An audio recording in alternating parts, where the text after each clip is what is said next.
Part 1. I'm going to talk about the situation with property here in the city.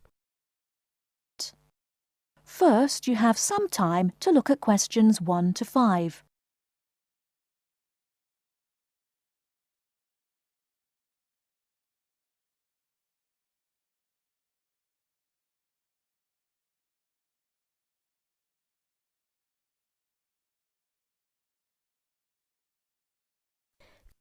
Thank you very much for inviting me here today. I understand that you all own your own home, and some of you may be interested in buying additional property here in the city, so I hope you will find the information I am going to share with you useful and informative. I'm going to talk about the situation with property here in the city. The city centre of any area is obviously going to have the highest prices, and as more and more people are competing for houses in this area, both renting and buying are becoming increasingly difficult. It is most people's dream to one day own their own house. House ownership gives us a feeling of having achieved something, and we can see clearly what we have worked so hard for all our lives. It can give us a sense of security for our old age, and a knowledge that we will hopefully have something to pass on to our children. However, buying a house, particularly for first-time buyers, is becoming more and more difficult, not only due to increasing prices, but also because of the need for a substantial deposit. For younger people, buying their first home is very difficult and often impossible. Young couples who cannot get the deposit together need to rent for a long time and sometimes forever. While traditionally, homes near the centre of the city have been the most desirable, people are now looking further afield. This has happened for a number of reasons, the main one being that our style of work is changing, along with that of other countries such as the USA. In certain professions, for example sales and computing, it is no longer necessary for people to be based in an office full-time. More and more people are beginning to work from home, which means they can avoid the hustle and bustle of rush hour traffic jams into work and have more freedom to choose to live in a more rural and peaceful location. My company deals with finding property for both purchasers and renters in the city area.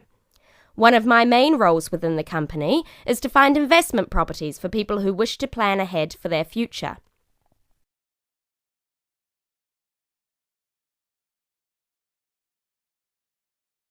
Before you hear the rest of the conversation, you have some time to look at questions 6 to 10.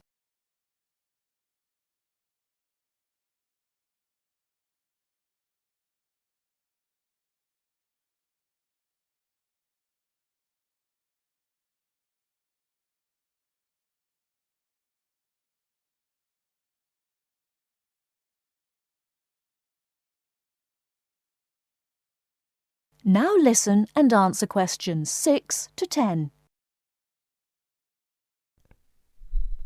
An investment property is usually at the cheaper end of the market. People buy investment properties not to live in, but in addition to their own home in order to rent it out to other people. The advantage of putting your savings into property for the future is that you can be pretty certain that, as a long-term investment, your money will safely increase in value in line with inflation. Many people are turning to property investment instead of pension schemes, as we hear the horror stories of countries such as the UK, where people have invested all their lives into their pension schemes to find that now their money is relatively worthless. Houses automatically earn what is known as capital gains. That is, for every year you own the property, it becomes more valuable and often gives a better rate of interest on your money than most banks do. However, that is not to say there are no risks. There are people who buy property when the market is high and prices are inflated beyond their true value, only to find that when the housing market slows down, they are in a state of negative equity. Negative equity is a situation that arises when you owe more for the house than the house itself is worth. In short, the best advice is to be aware of the ups and downs of the housing market. Property investment, if handled correctly, can be enormously satisfying. I hope that this has given you an insight into the basics of the property market. Thank you for listening. Please raise your hand if you have any questions and I will try to be of assistance. That is the end of Part 1. You now have half a minute to check your answers.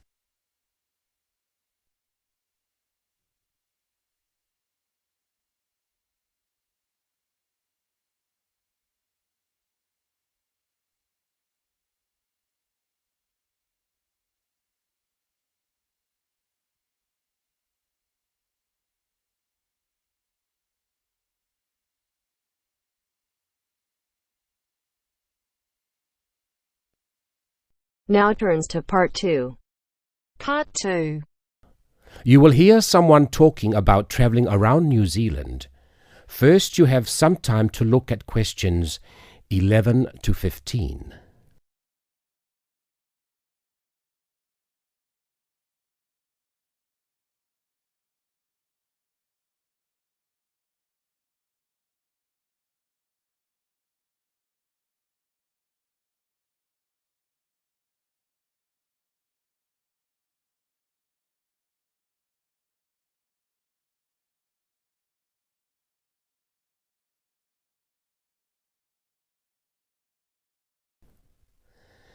Now listen and answer questions 11 to 15.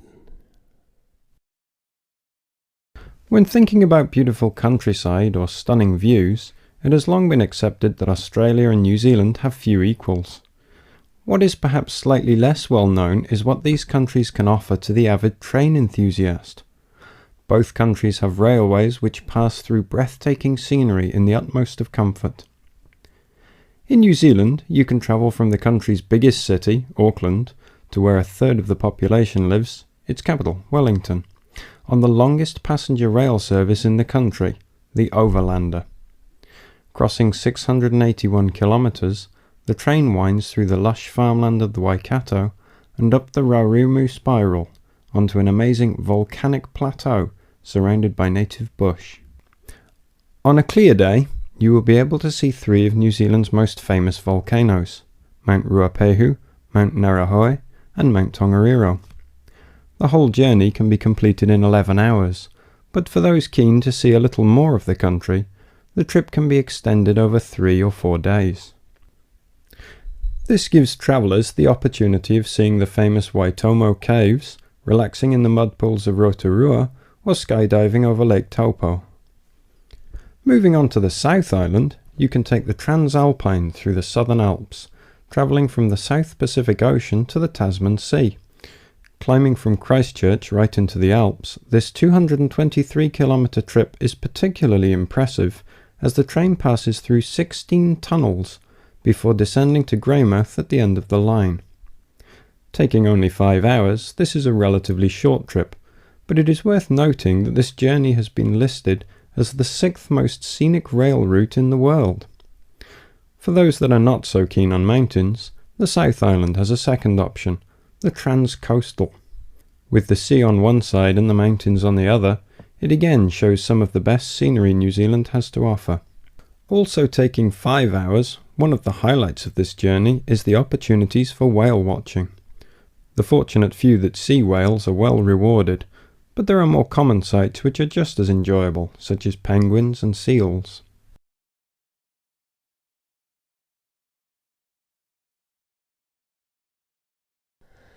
Before you hear the rest of the recording, you have some time to look at questions 16 to 20.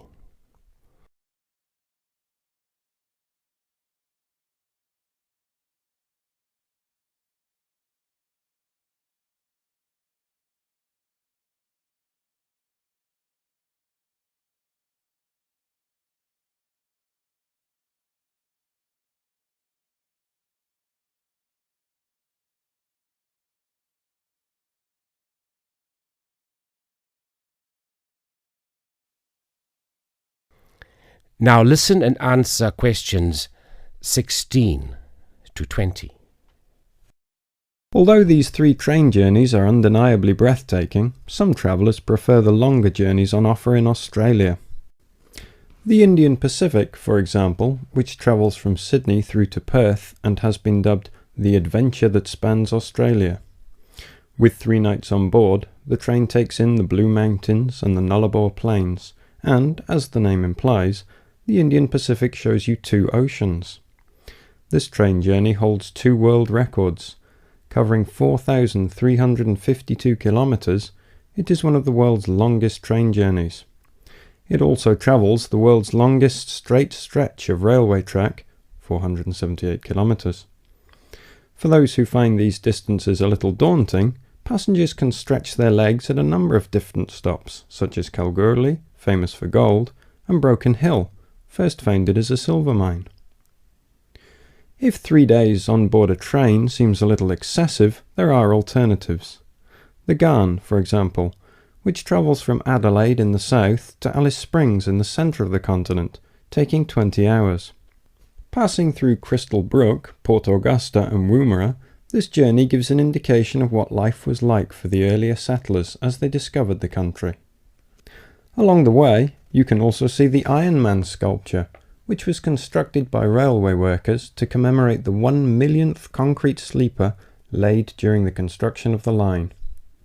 Finally, just a quick word about the Overland, which runs between Melbourne and Adelaide.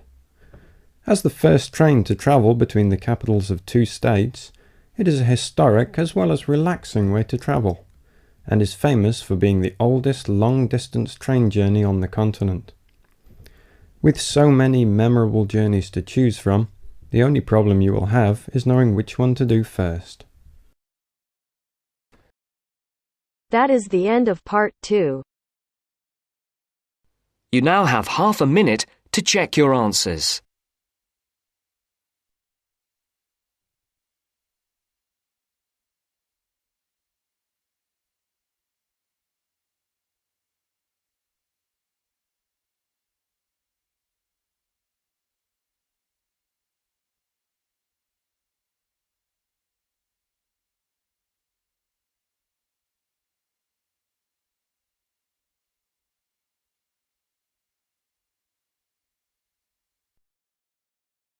Now turns to part 3. Part 3. You'll hear 2 students discussing a survey they have to write as an assignment. First, you have some time to look at questions 21 to 26.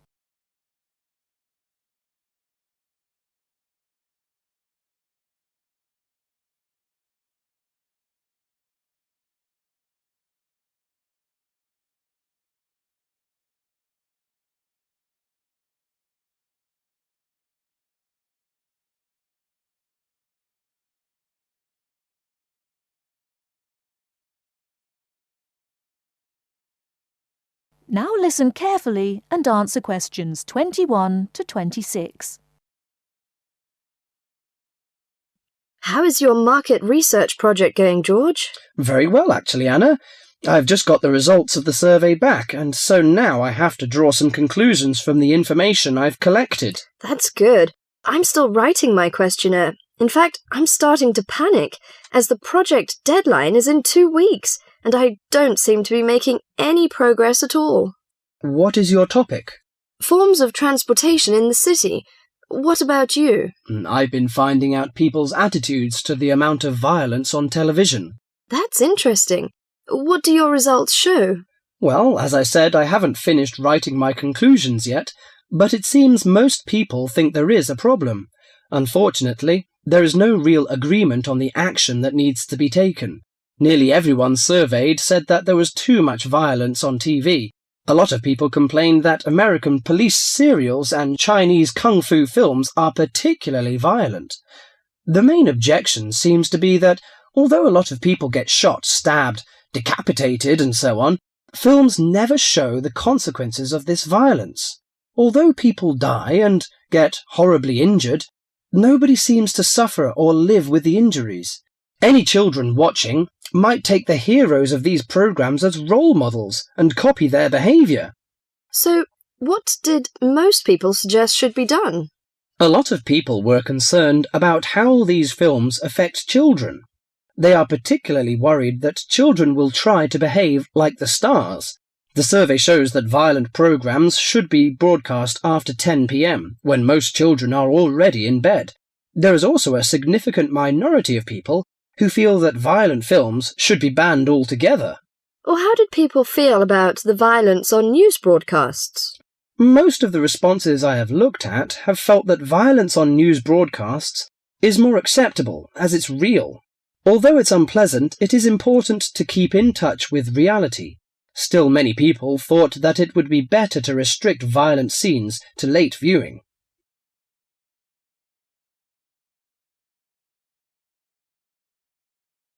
Before you hear the rest of the talk, you have some time to look at questions 27 to 30.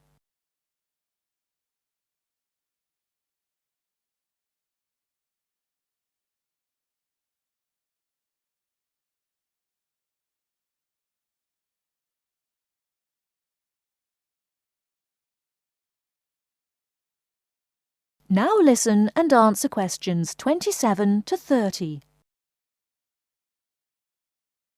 Your survey sounds very good. How many people filled it in? I gave out 120 and I got 70 back. That's a very high rate of return. Who did you give your questionnaires to? I gave a copy to every student in my hall of residence and a few to friends from other colleges. Don't you think that this will influence your results? How do you mean? The people in your hall of residence are all about the same age. They're all students and from similar backgrounds. Therefore, it is likely that they will have similar opinions. Your results represent student opinion, not public opinion. So how are you going to do your research? Well, I'm going to interview my respondents in the shopping mall. What I'll do is ask people if they have 5 minutes to spare to answer a few questions. If they agree, I will ask them some multiple-choice questions and tick off their answers on my sheet.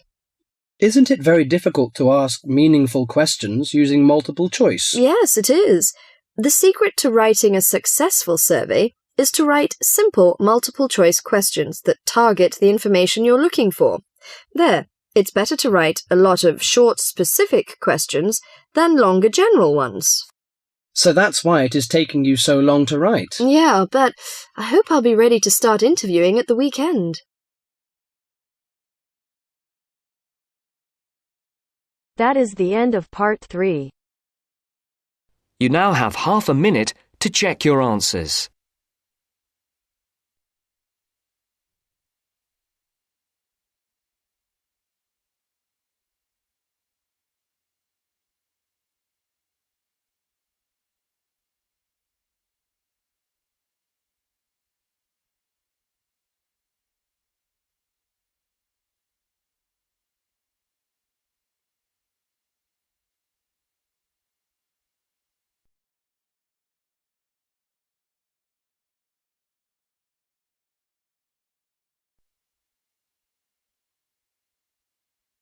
Now turns to part 4.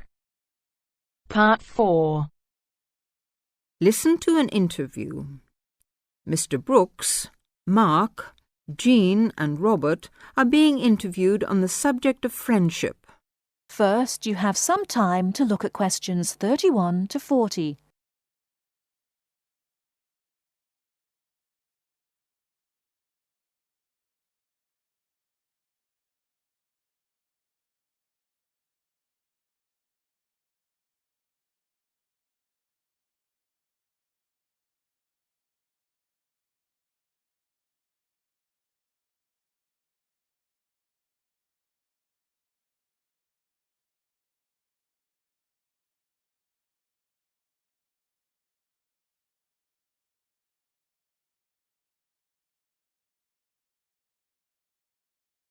Now, listen carefully and answer questions 31 to 40.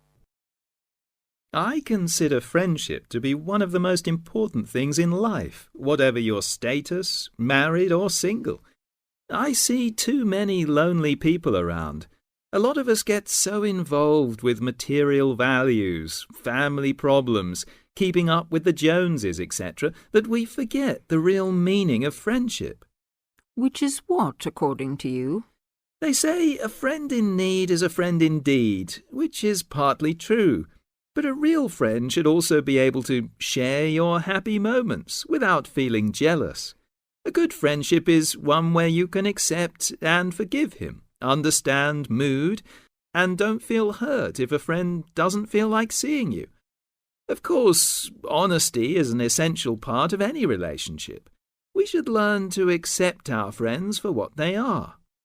As a married man, do you find your friendship is only with other men? Of course not. Both my wife and I have men and women friends, thank goodness. Although family life is fulfilling, it isn't enough. Both my wife and I get tremendous satisfaction from our friends, married or single, male and female. And we both have our separate friends too. We'd get bored with each other if we had the same friends. You must have a full life. We certainly do.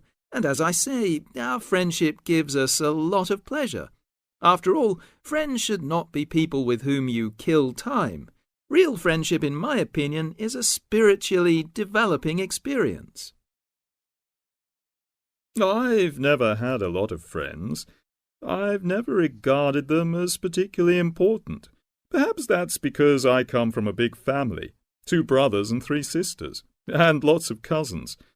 And that's what's really important in my family. If you really need help, you get it from your family, don't you? Well, at least that's what I've always found. What about you, Jean? To me, friendship, having friends, people I know I can really count on. To me, that's the most important thing in life. It's more important even than love. If you love someone, you can always fall out of love again, and that can lead to a lot of hurt feelings, bitterness and so on. But a good friend is a friend for life. And what exactly do you mean by a friend? Well, I've already said, someone you know you can count on.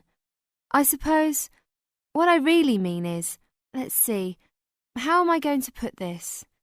It's someone who will help you if you need help, who will listen to you when you talk about your problems, someone you can trust. What do you mean by a friend, Robert? Who likes the same things that you do.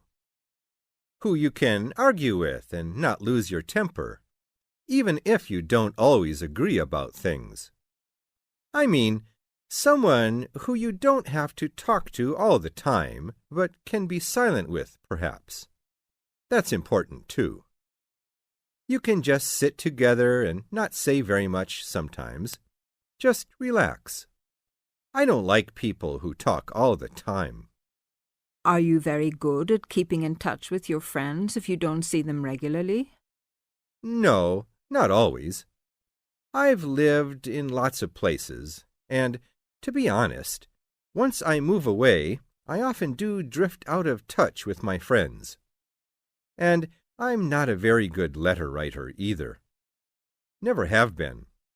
But I know that if I saw those friends again, if I ever moved back to the same place, or for some other reasons we got back into close contact again, I'm sure the friendship would be just as strong as it was before. Several of my friends have moved away, got married, things like that. One of my friends has had a baby recently, and I'll admit, I don't see or hear from her as much as I used to. She lives in another neighbourhood, and when I phone her, she always seems busy. But that's an exception. I write a lot of letters to my friends, and get a lot of letters from them. I have a friend I went to school with, and 10 years ago she emigrated to Canada. But she still writes to me every month, and I write to her just as often. That is the end of part 4. You now have half a minute to check your answers.